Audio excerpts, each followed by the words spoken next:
America और Iran के बीच क्या युद्ध की शुरुआत हो चुकी है?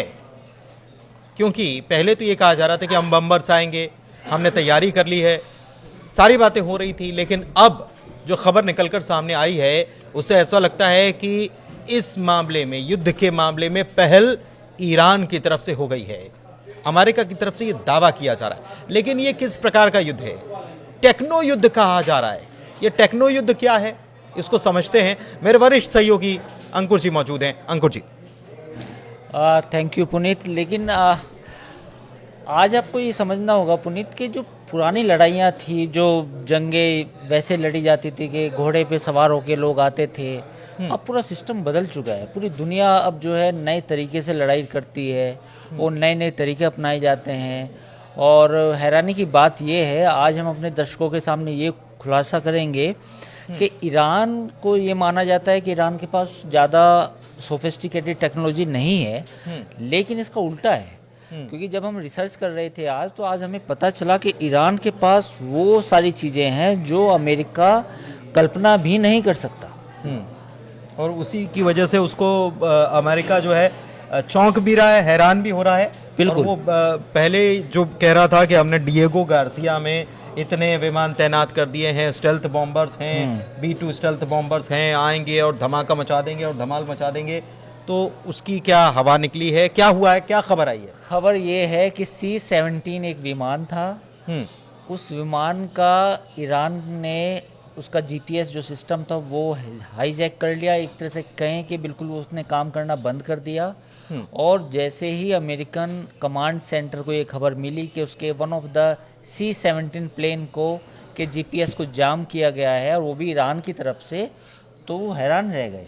उनको लगा कि ईरान भी ऐसा कर सकता है क्या? क्योंकि अगर ईरान के पास ये टेक्नोलॉजी मौजूद है, तो जो स्टील्थ फाइटर हैं, जो B-2 बॉम्बर हैं अमेरिका के, या F-35 है जिनको लेके अमेरिका इतना मुतमईन है कि वे बहुत शानदार एयरक्राफ्ट हैं, दुनिया के फाइटर प्लेन हैं, तो उनका GPS सिस्टम भी हैक कर सकता है। तो ईरान ने बेसिकली जो फारस की खाड़ी है वहाँ, प्लस जो अपना परमाणु संयंत्र हैं जो वहाँ पे एटॉमिक रिएक्टर्स हैं, उनके आसपास GPS ट्रैकर मशीनें लगाई हैं, जो एक बेसिकली पूरा सिस्टम होता है जो विदेशी विमान के GPS को डिटेक्ट करता है, साथ ही उन विमानों के GPS को हैक कर लेता है, हैक कर या लेता है, कंफ्यूज कर देगा, जैम कर देगा, बेसिकली मतलब काम नहीं करेगा। ये टेक्नोलॉजी आई कहाँ से? क्या ईरान ने खुद ने इसको डेवलप किया है, किसी मित्र देश ने इसको साथ में दिया है, या किसी के साथ मिलकर इन्होंने काम किया है? क्या टेक्नोलॉजी है ये, थोड़ा सा इसके बारे में समझना चाहिए। बेसिकली जो इनिशियल रिपोर्ट्स हैं उनके हिसाब से कि ये खुद उन्होंने डेवलप किए हैं। और अभी तक तो GPS की बात हो रही है कि GPS सिस्टम उन्होंने ऐसा डेवलप कर लिया। एक मैं आपको इंसिडेंट बताऊंगा कि जो ईरान ने क्लेम किया था और जो काफ़ी मतलब चर्चा में भी आया था। ये बात है दिसंबर 2011 की। दिसंबर 2011 में US का एक US RQ-170 ड्रोन, ये बेसिकली ड्रोन का नाम है, US RQ-170। ये ड्रोन ईरान की जो एयर स्पेस है उसमें आता है। उसमें आने के बाद जो ईरान का जो अपना सिस्टम है उसके हिसाब से वो उसको पहले गलत GPS सिग्नल फीड करना शुरू करता है, क्योंकि वो ईरान की टेरिटरी में है। तो ईरान का जो पूरा सिस्टम है वो उसको गलत GPS देता है, और वो GPS को वो डिटेक्ट कर लेता है अमेरिका का ड्रोन, और फिर ईरान उसको अपनी धरती पर उतार लेता है। हाँ। तो जब इस तरह की घटना हुई तो अमेरिका ने साफ इनकार कर दिया कि ऐसा हो ही नहीं सकता। हालांकि अमेरिका ने ये जरूर माना कि उसका वन ऑफ द जो ड्रोन था जो ईरानियन सीमा में चला गया था वो कहीं गायब हो गया, गिर गया, या उसको शॉट कर दिया गया, मार गिराया गया। लेकिन अमेरिका ने ये स्वीकार नहीं किया कि उसके ईरान ने अपने GPS सिस्टम के थ्रू उस ड्रोन को अपनी सीमा में उतार लिया। तो ये जो बात थी ये अमेरिका ने स्वीकार नहीं की। तो लेकिन ये 2011 की बात है और आज 2025 चल रहा है, तो आप सोच सकते हैं 14 साल में ईरान ने ऐसा कुछ और चीज़ें भी डेवलप की होगी। एक ऐसी मैं इंसिडेंट और आपको बताता हूँ, ये है जुलाई 2019 की। जुलाई 2019 में RQ-4 global hoc surveillance drone था, ये भी ईरान की सीमा में आया। इस ड्रोन को भी ईरान ने गलत जीपीएस फीड करके, जैसा ईरान दावा करता है, उसको भी अपनी सीमा में उसको पहले उतारा और फिर उसको डिस्ट्रॉय कर दिया। तो ये इंसिडेंट कुछ हो चुकी है। अब सवाल उठता है ये कि जो स्टील्थ फाइटर है, यानी कि जो अमेरिका कहता है कि हम रडार पे भी नहीं आएंगे, कहीं दिखाई नहीं देंगे, तो क्या वो एग्जिस्ट करते हैं कि ईरान कुछ कर पाएगा? अब ईरान का दावा क्या है इसमें? ईरान का दावा ये है कि उसके पास जो रडार की जो जैमिंग टेक्नोलॉजी है वो मौजूद है, जो ईरान कहता है, और बेसिकली एक काउंटर तकनीक है। और उन्होंने कहा है कि इस सिस्टम का नाम जो है ईरान ने जो दिया उसका नाम है नस्र और फतेह 360। बेसिकली ये ऐसे इक्विपमेंट है, ऐसे कंपोनेंट हैं कि जो स्टील्थ फाइटर का रडार सिस्टम होता है। एक रडार सिस्टम जो B2 पे होगा और जो F-35 पे होगा, उसको ये जैम कर देते हैं रिवर्स इंजीनियरिंग के थ्रू। हाँ, तो अब जैसे F-35 विमान ईरान की सीमा में आया तो उसे जैम कर देंगे उसके रडार सिस्टम को, तो वो डिटेक्ट नहीं कर पाएगा कि एग्जैक्ट लोकेशन कहाँ है, मतलब उसको मुझे कहाँ, हाँ, बम कहाँ मारना है उसको। बम अगर ये कहाँ? बता के भेजा गया है कि आपको फलानी जगह बम मारना है, उसके हिसाब से जीपीएस में कहीं और दिख रहा है, तो वहाँ वो उसको चेंज करके, और सामान्य भाषा में मैं समझना चाह रहा हूँ दर्शक को, तो उसको चेंज करके कहीं और गिराया जा सकता है, कहीं और गिराया जा सकता है, या उसकी मतलब एक तरह से दिशा भंग हो जाएगी, क्योंकि उसका अपना रडार सिस्टम काम करेगा जो फाइटर प्लेन का, वो तो सही काम नहीं करेगा। तो ये भी हो सकता है कि वो ऐसे अमेरिकी अड्डों की तरफ ही उसको लोकेट कर दिया जाए। हो सकता है, और ये भी हो सकता है कि रेगिस्तान में बहुत बड़ा इलाका, ईरान ना बेसिकली बिल्कुल वैसा कंट्री है, डेंसली पॉपुलेटेड नहीं है, मतलब खुला खुला, कहीं शहर, एक शहर दूसरे शहर के बीच में काफ़ी दूरी है, सैकड़ों हजारों किलोमीटर की, तो वो ऐसी जगह भी गिर सकता है जहाँ पे कोई इंसान ना रहते हो, या उसके जो परमाणु संयंत्र हैं, जो रिएक्टर्स हैं, वो ना हो।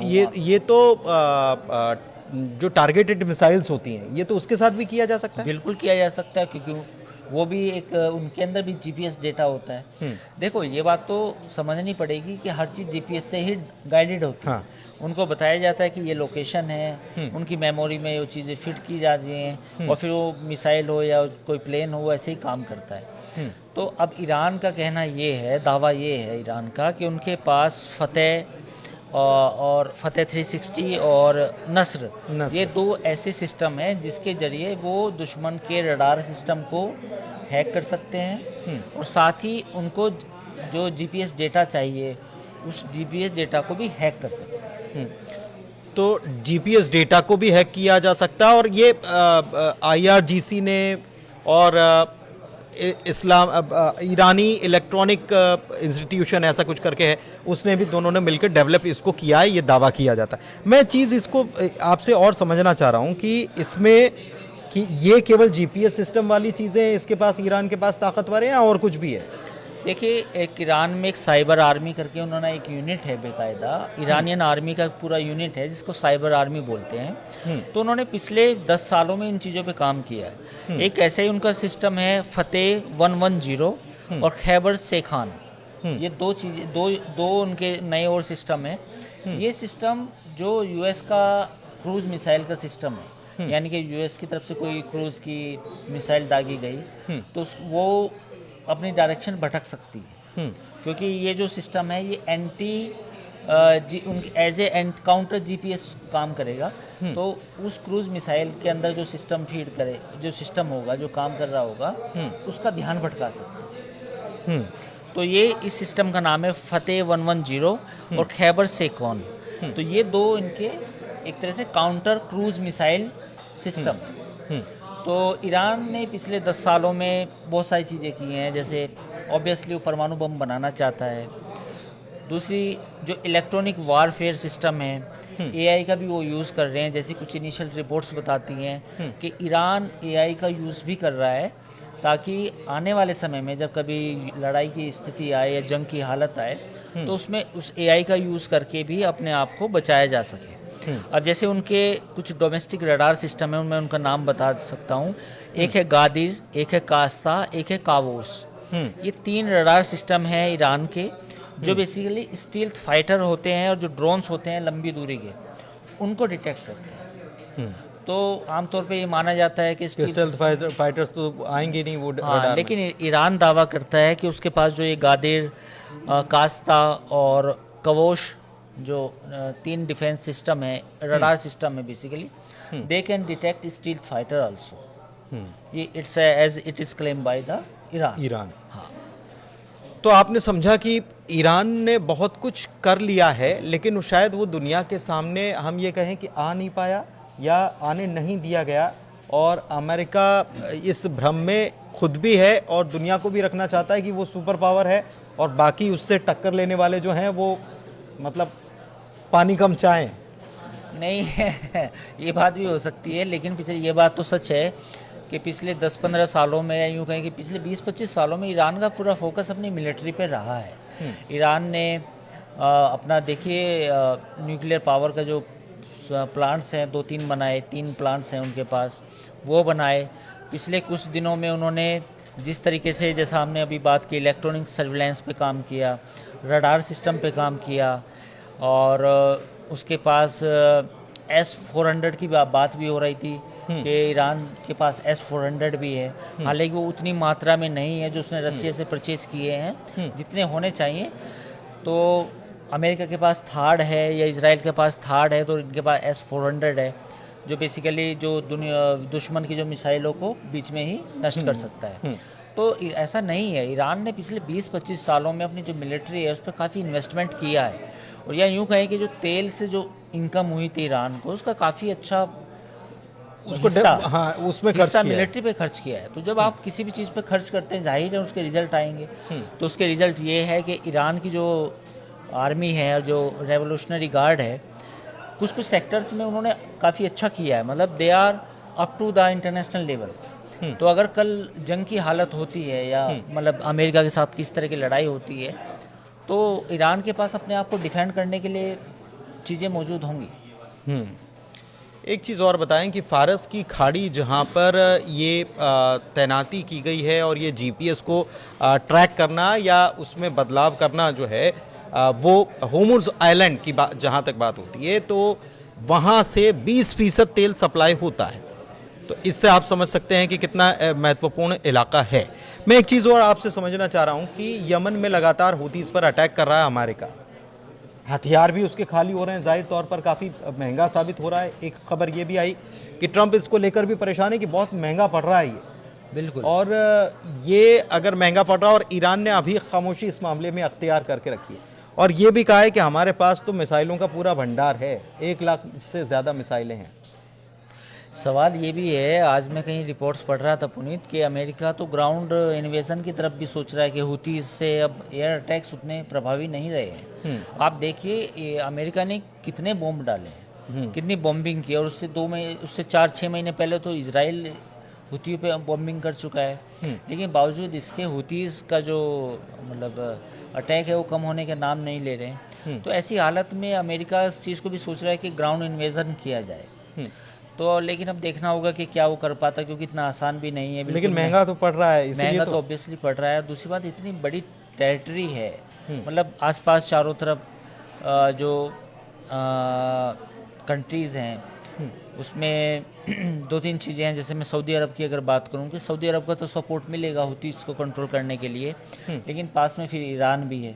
हुतीज़ पे अगर आप ग्राउंड इन्वेजन करते हैं तो फिर ईरान भी रिएक्ट कर सकता है। दूसरा कतर, ओमान, ये कंट्रीज़ भी हैं, ये नहीं चाहेंगे कि एक मिस्र हुआ, गल्फ में, मिस्र हुआ, हाँ, गल्फ में एक नया कोई लड़ाई छिड़ जाए, जैसे इराक में ऑलरेडी हुई थी लड़ाई।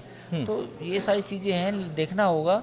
लेकिन ये बात सही है आपकी पुनीत कि इतने बॉम्बिंग के बाद भी हुतीज़ का जो मामला है वो सुलटा नहीं है। वो अभी भी मामला अमेरिका के लिए गले की फांस बनी हुई है। गले की फांस बनी हुई है। दूसरी तरफ गले की फांस बने होने के बावजूद भी ट्रंप जो हैं वो धमका रहे हैं ईरान को। लेकिन एक चीज़ मैं आपसे और समझना चाह रहा हूँ कि ये जो स्थितियाँ बन रही हैं, हर तरफ से ट्रंप घिरते चले जा रहे हैं, चाहे फिर वो वहाँ पर उनके टैरिफ वाला मामला हो। ये दूसरी खबर ये आती है कि एक ईरान ने काउंटर अटैक ही कह सकते हैं इसको, कि वो गश्त करने गए थे या खुफिया जानकारी जुटाने गए थे, तो उन्हीं को निपटा दिया। बिल्कुल, ये बात भी है। एक्चुअली क्या है कि पूरा आप कियोस को अगर देखें मिडिल ईस्ट में, ये लंबा चलने वाला है। आप देखिए इसराइल पर आज हमास ने करीब 10 रॉकेट दागे जिसमें करीब 2-3 लोग घायल भी हुए। लेकिन उससे पहले 2 दिन पहले इसराइल ने जो बॉम्बिंग की उसमें 50 से ज़्यादा लोग मारे गए, जिसमें औरतें और बच्चे भी थे। तो ये जो इसराइल हमास से शुरू हुई लड़ाई, फिर हिजबुल्लाह इन्वॉल्व हुआ, फिर हिजबुल्लाह के खिलाफ लड़ाई हुई, अब ये हुतीज़ आए, हुतीज़ के बाद अब ईरान और अमेरिका बिल्कुल डायरेक्ट कन्फ्रंटेशन में है। तो हो सकता है, जैसा हमने पहले भी अपने पुराने वीडियो में कहा था, कि ट्रंप जो टैरिफ वॉर है उससे ध्यान भटकाने के लिए ईरान के साथ सीधी लड़ाई कर सकते हैं। तो ऐसी इस बात की आशंका पूरी है। इस बात की आशंका पूरी है। 2 महीने का वक्त दिया था, 1 मई को ख़त्म हो रहा है, लेकिन इसके बाद क्या होगा? क्योंकि ईरान ने अपनी ताकत दिखा दी है और अमेरिका को बता दिया है कि अभी ये तो केवल ट्रेलर है और बहुत सारी चीज़ें जो हैं सामने आनी बाकी हैं। और इसीलिए बार बार खामनेई जो हैं वो ये कह चुके हैं कि हम ऐसे लोगों की बातों में नहीं आने वाले जो बात से मुकर जाते हैं, या ऐसे लोगों से हम बातचीत करने के मूड में कतई नहीं हैं। फिलहाल इस वीडियो में इतना ही, चर्चा को यहीं करते हैं समाप्त। वीडियो कैसा लगा, जानकारी कैसी लगी, ज़रूर आप कमेंट के ज़रिए हमें बताएं और इस चैनल को लाइक कीजिए, हमारे वीडियो को भी शेयर कीजिए। धन्यवाद।